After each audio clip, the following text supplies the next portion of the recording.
ఇప్పుడు భాగవతం యక్షగానం చూస్తామని అన్నావు కదక్క, మన భాగవతంలో ఏమైనా పాటలు పాడతావా? పాడక్క, ఒక పాట పాడు. నల్ల నల్లని వాడు నన్నల్లా నంటాడు ఎన్నేలాలో,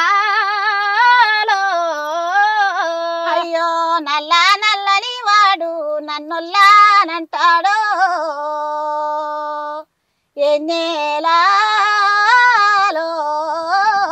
అని కాయి దోతుల మీద కస్తూరి శిలకమ్మో ఎన్నేలాలో,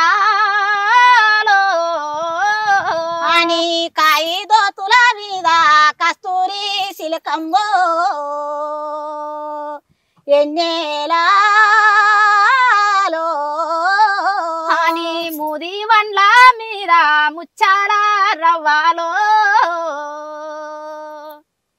ఎన్నేలాలో,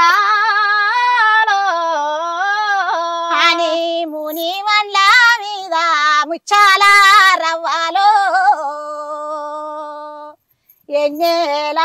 ఎన్నేలాలో, అని కిరికి చెప్పుల మీద కిన్నెరల మోతాలో